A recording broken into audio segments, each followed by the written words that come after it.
Olá para você que nos ouve ou assiste aqui no nosso podcast CryptoStorm. Estamos aqui na edição 110. Dessa vez eu não vou me apressar e ir direto ao ponto. Vou apresentar os meus co-hosts aqui devidamente.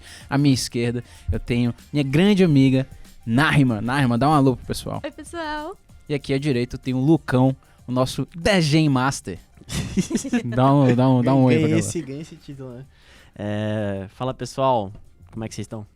Boa. E eu sou o Walter, estamos aqui toda semana, muito obrigado aí pela audiência de vocês. Hoje a gente vai abrir aqui a nossa pauta, a gente gosta de fazer aqui meio que, assim, não tema livre, né? A gente gosta de pegar ali coisas que estão acontecendo recentemente no mercado cripto e tecer comentários, tecer perspectivas sobre o que pode estar acontecendo e o que é relevante da gente estar prestando atenção.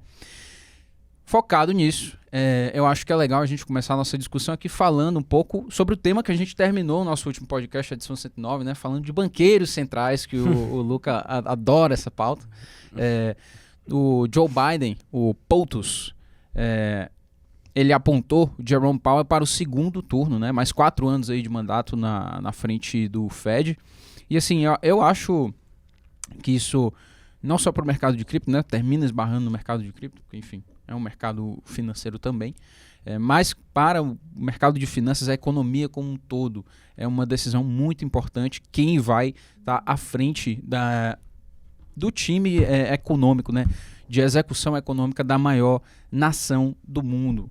E aí foi escolhido o Jerome Powell. É uma decisão que, de fato, assim, o mercado recebeu com bastante tranquilidade, até porque menos incerteza, né? Por um outro lado, ele vai ter aí provavelmente uma postura mais hawkish. Para quem não sabe o que é hawkish ou dovish, né? Isso aí é a perspectiva do Banco Central a respeito de inflação. Se ele é hawkish, ele vai aí estar querendo atacar a inflação, né? Subindo os juros. Se ele é dovish, ele quer afrouxar aí juros e estimular o mercado com essa baixa de juros. E é justamente isso aí que a gente espera do Powell, já com o que tem acontecido aí com a redução do quantitative easing, que é essas compras de papéis que o Banco Central do Fed faz justamente para estimular a economia. E aí, assim, eu queria jogar aqui para a mesa para a gente discutir um pouco disso, né? Porque são duas perspectivas agora que a gente tem que pôr na mesa e prestar atenção. E quais são elas? É que a gente tem uma inflação que está saindo do controle. A conversa, o pronunciamento do Biden foi muito nessa linha de que inflação transitória já não é mais essa conversa, né? Também não é transitoriamente persistente, como o Luca brincou aqui já em outras edições do podcast com a gente. Só não queria botar esse post na minha boca aí, não. É dos seus amigos economistas. Justíssimo. Então, a gente tem essa perspectiva de inflação superacelerada, que tende aí a puxar uma alta dos juros, mas a gente também tem, por outro lado, né, a perspectiva do próprio investidor institucional dos ativos de cripto como ativos safe haven, ativos que têm uma reserva de valor, uma utilidade e que vai ter uma migração geral do mercado para esse meio de cripto, né? Então são duas coisas que a gente realmente tem que ficar prestando bastante atenção em como vai ser essa postura do Fed. Se vai ser uma postura de subir juros muito rápido, ou se vai ser uma coisa mais gradativa, como tem se falado. E outra coisa que eu acho importante também comentar é que esse apontamento aí do Powell pro Fed, né, também é importante por questão de publicidade. Algumas pessoas até falam que essa aí talvez seja até a maior arma do Fed, né, para controlar o mercado, que é essa questão de você jogar informações ao mercado, de você ter publicidade, né? Uhum. Acho que uma coisa que a gente chegou até a discutir, não sei se foi, acho que foi internamente, né? Não foi uma discussão aberta que a gente chegou a fazer no podcast, mas é esse fato de, tipo, o mercado já está acostumado à maneira do Powell operar, né? O mercado já está acostumado a como o Powell fala as coisas, como ele comunica o que o Fed tem visto, o que o Fed pretende fazer. E isso, na minha opinião, é fundamental, né? O mercado não vai responder de maneira... Assim, não vai existir muita incerteza em relação ao que o Powell vai fazer. O Powell já fez muita coisa nos últimos anos do mandato dele e vai continuar, assim, obviamente que vai ter que haver uma mudança de postura, né? O cenário exige uma mudança de postura, mas creio que o mercado está acostumado com a maneira com que ele age, com que ele pensa, com que ele comunica o que ele pretende fazer. Então, assim, espero menos incerteza do mercado, e isso é muito bom, principalmente quando a gente fala de cripto. Incerteza sempre acaba atingindo nossos mercados, e quando a gente fala de cripto, pelo menos nesse ciclo, existe uma correlação muito alta com o mercado tradicional, né? Esse ciclo é uma coisa que a gente tem observado muito pela entrada institucional dentro do mercado, a correlação está alta. E essas coisas que impactam o mercado tradicional também, com certeza iriam impactar o mercado de cripto. Mas eu queria ouvir sua perspectiva também, Narima. Você que é economista, acho que pode adicionar mais para a conversa, assim. Eu mesmo não entendo, eu vou admitir que eu não entendo muito dessas dinâmicas de política monetária. A minha visão é muito mais do cara full cripto que perdeu completamente a fé nas instituições. Então, queria entender também um pouco do seu lado, assim, uma pessoa que viveu mais o mercado financeiro tradicional, uma pessoa que está mais acostumada com essas dinâmicas. Bom, eu acredito que a visão geral, né, tendo uma perspectiva bem ampla, todo mundo vai apostar que ele vai fazer algumas mudanças, mas nada, tipo, que afete o mercado como um todo, até porque a gente tá num cenário totalmente, assim, de incerteza, então não tem como ele mudar muita coisa, mas ele vai, acredito eu, permanecer alguns pilares, né, e tentar reestruturar a casinha, mas aos poucos, não mudando, assim, drasticamente o cenário como um todo. É um cenário que ninguém estava acostumado, é totalmente de incerteza, foi a primeira vez que isso aconteceu no mundo, mas não tem como mudar, tipo, do dia pra noite, da água pro vinho, sabe? Não tem como ele mudar totalmente a perspectiva dele, ou, assim, como eu posso dizer, implementar uma política monetária muito drástica. De fato. Até porque se você fizer isso, né, o tanto, assim, de alavancagem, de toda essa questão de débitos que já existem open interest no mercado, né, é muito perigoso você dar uma travada, uma quebra de expectativa, assim, de uma vez que venha a causar uma cascata. Liquidações em cascata. Exatamente. Isso é uma coisa que a gente vê direto recorrente em cripto, né? Então, também a alavancagem em cripto não tem controle nenhum, né? O pessoal alavanca que nem um bando de doidos, 100 vezes, não sei o quê. O pessoal alavanca no mercado tradicional porque os ganhos são menores, então faz sentido você alavancar. Agora, alavancar no mercado de cripto é doideira. Cara, mas é muito perigoso isso, porque, assim, é uma situação, eu diria que até tão complicada quanto quanto houve lá com Paul Volcker, quando ele teve que literalmente jogar a economia em uma diretriz deflacionária a fim de controlar a inflação. Porque tá uma inflação como a gente, assim, poucas vezes viu na história, né? Então, como é que isso pode afetar o mercado de cripto? É o momento da verdade, eu diria, né? É o momento da verdade.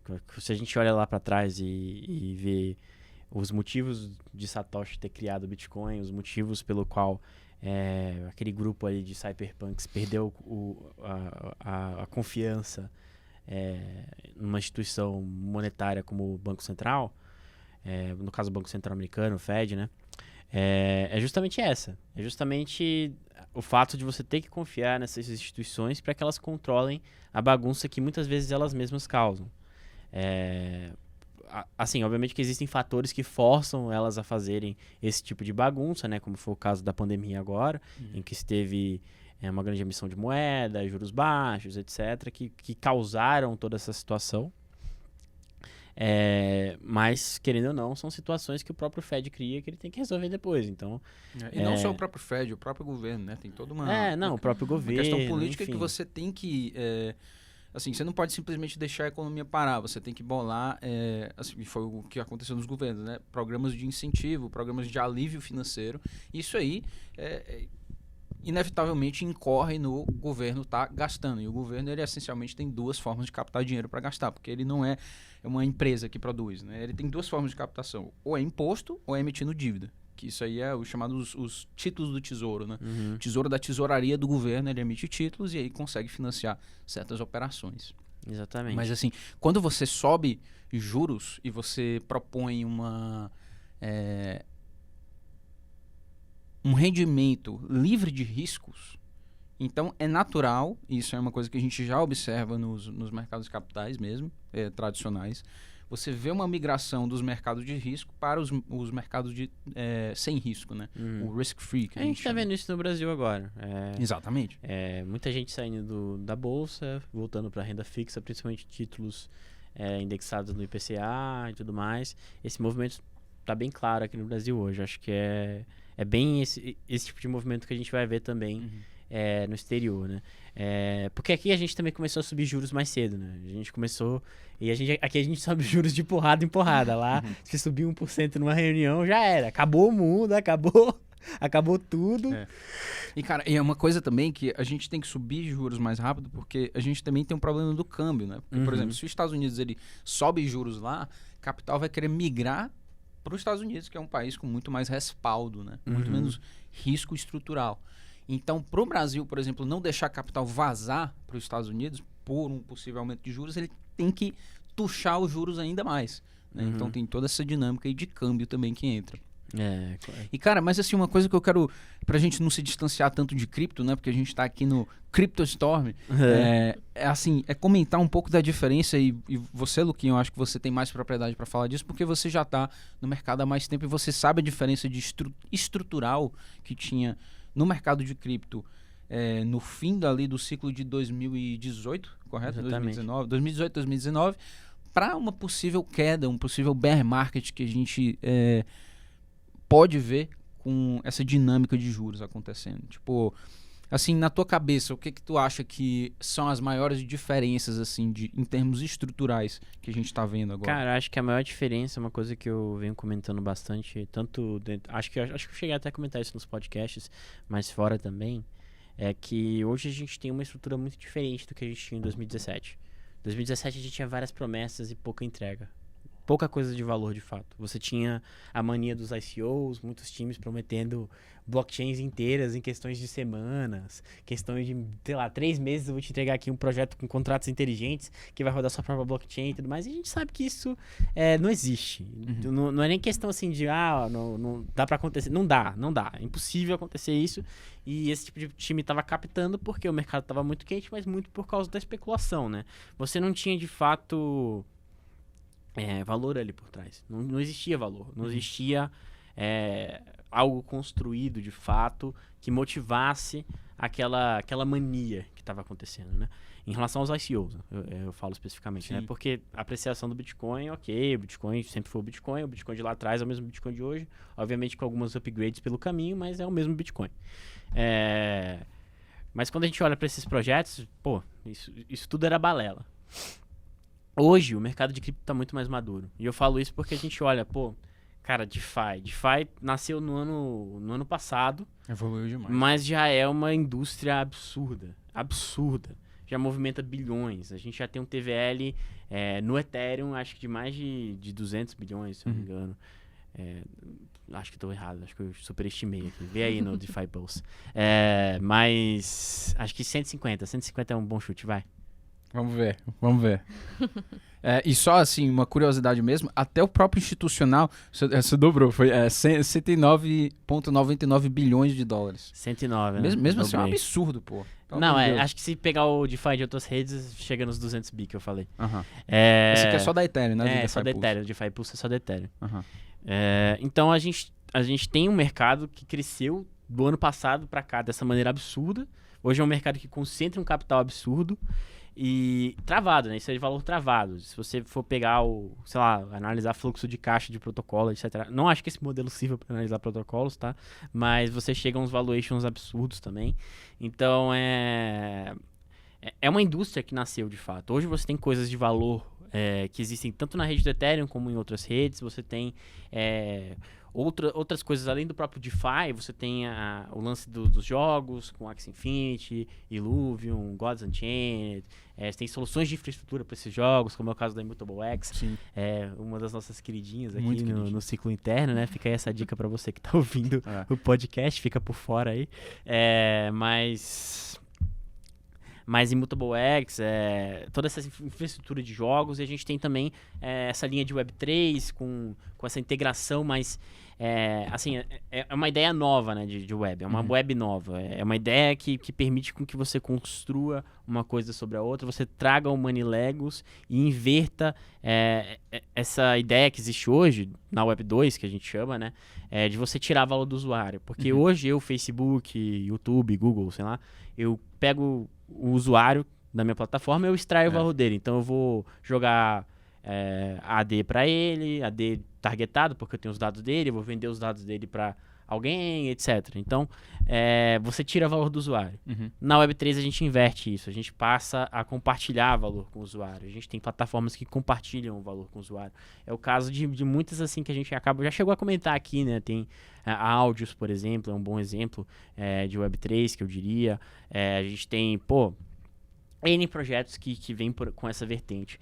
Então, acho que o mercado de cripto ele amadureceu muito. De 2017 para cá, amadureceu muito, muito mesmo. E isso vem muito da competência de todos os desenvolvedores que, mesmo durante o bear market, continuaram trabalhando, continuaram desenvolvendo. Acho que uma galera que eu admiro muito é a galera da Maker, que foi o primeiro protocolo DeFi que, de fato, começou a rodar e funcionar, porque os caras não pararam em nenhum momento. Eles... Desde quando aquilo foi estabelecido, não, a gente quer criar uma espécie de banco central descentralizado que roda na blockchain do Ethereum. Eles foram atrás disso e conseguiram fazer isso. E hoje, acho que a maior prova do sucesso da Maker é você ter um banco como o Société Générale. Société Générale. Société Générale. O pessoal da edição coloca aí uma musiquinha francesa daquele meme. Não, mas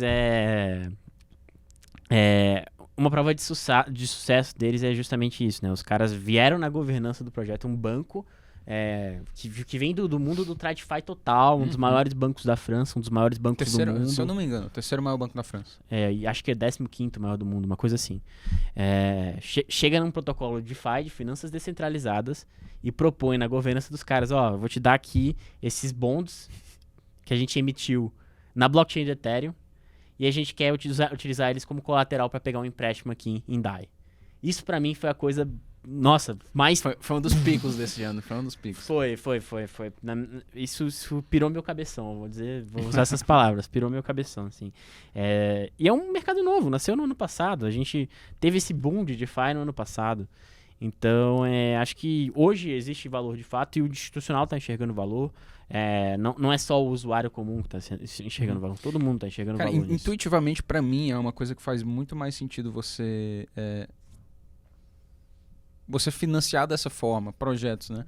Porque você tem um capital de forma descentralizada, né? Pessoas têm um capital sobrando, querem fazer ele render de alguma forma, por que não jogar num protocolo de DeFi que você pode estar ali fazendo liquidity pool e pegando rendimento, e outras pessoas da mesma forma usando aquele mesmo protocolo que você não precisa confiar em um intermediário para estar ali te auxiliando a conseguir ou fazendo um aval de crédito seu para ver se você consegue pegar um financiamento, né?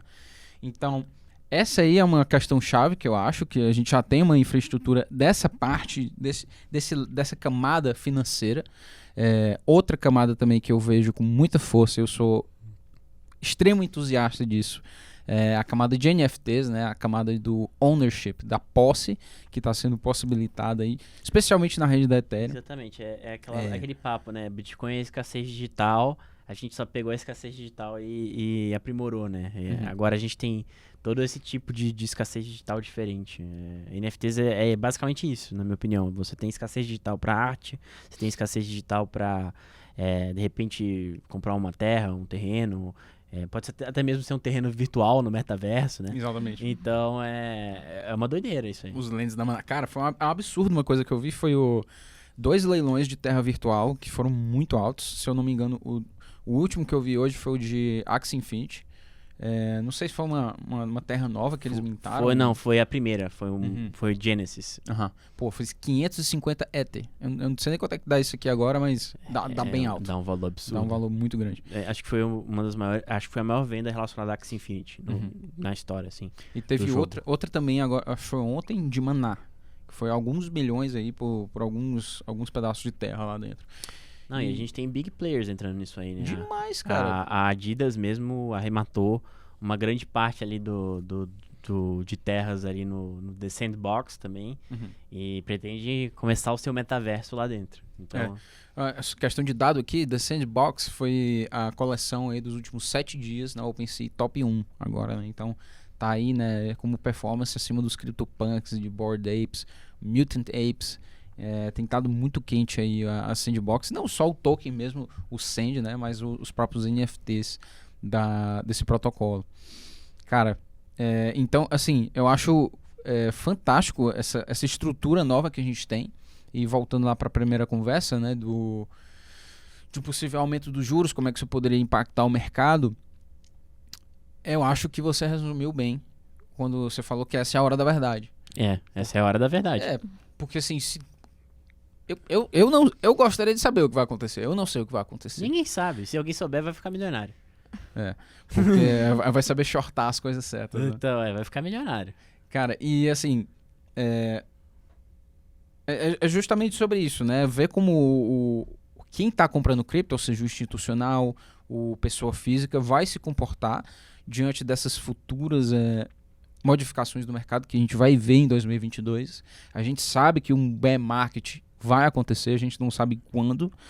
Só que, na hora que a gente olha a proposição de valor que está sendo construída na internet de blockchains, quando a gente olha a migração dos desenvolvedores saindo das empresas de Web 2, tentando outros projetos de vida, algo mais além do que já foi feito em Web 2, porque o Web 2 acabou, não tem muito mais o que você fazer. Exatamente. O próximo passo é o Web 3, é você construir economias descentralizadas globalmente, de forma que você não precise confiar em um intermediário institucional que vai controlar aquela organização, aquela dinâmica econômica.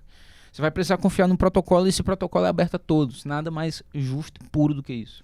Agora lá vou eu falar do Bankless. Arrocha.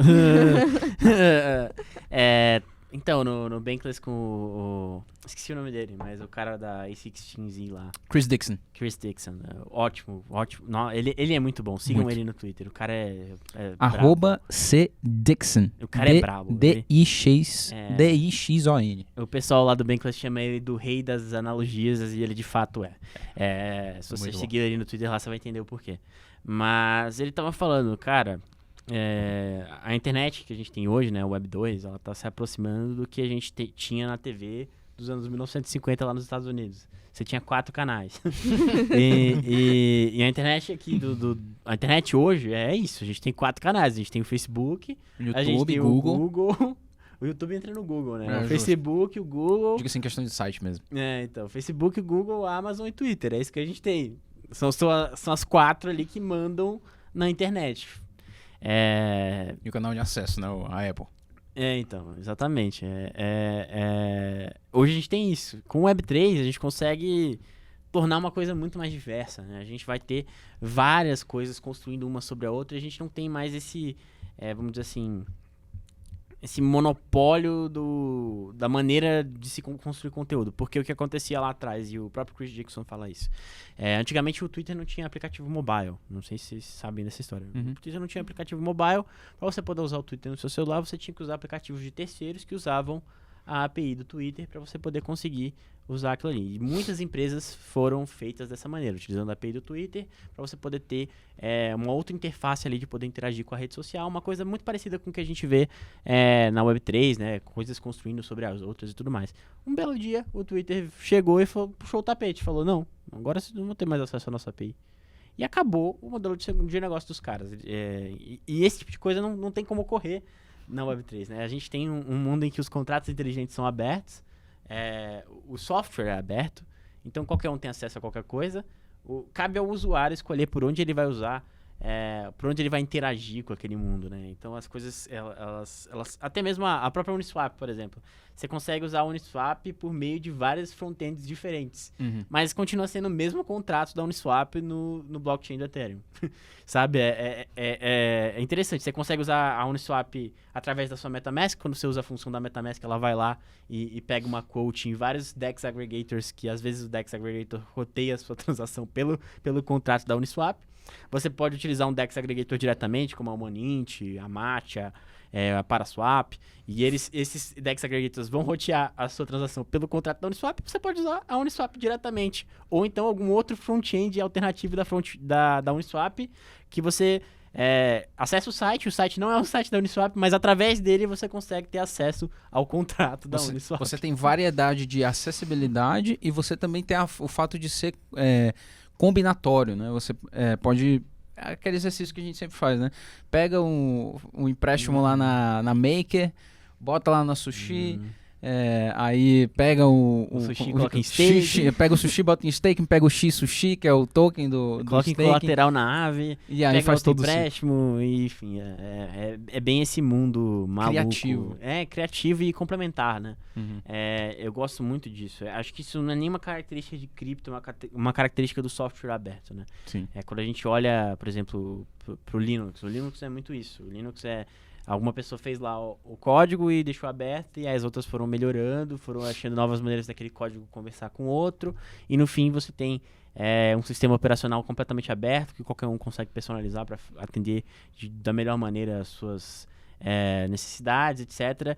E é um negócio tão eficiente que hoje a infraestrutura da internet, né, os servidores do mundo inteiro, todos eles rodam Linux. Nenhum roda nenhuma outra... Assim, muito raro você ter um servidor que roda outro tipo de software. Porque você consegue otimizar tão bem o seu software para o uso que você quer com o Linux, que todas as empresas falam, eu vou ter custo zero para usar isso aqui, isso é um software aberto, ninguém é dono, não é proprietário.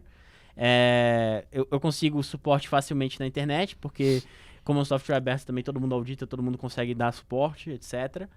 E eu consigo personalizar para atender exatamente ao que eu preciso. Cara, isso aí é fora de sério, porque você chega nas soluções para um problema de forma muito mais rápida, porque a amplitude de informação que você tem é muito maior. Exatamente. É muito mais rápida, tudo feito de forma descentralizada, e eu acho que essa aí vai ser uma tendência cada vez maior para esse mundo de Web3 que a gente está vivendo e que a gente está experienciando cada vez mais. Exatamente. E quando a gente olha para cripto, essa natureza aberta do código, ela é mais um fator para que o mercado que a gente tem de cripto, né, o livre mercado que existe em cripto, seja cada vez mais eficiente. Porque assim, vamos supor que você tem um código que ele é aberto, então qualquer um pode forquear, fazer um fork, fazer modificações mínimas ali e lançar outro protocolo.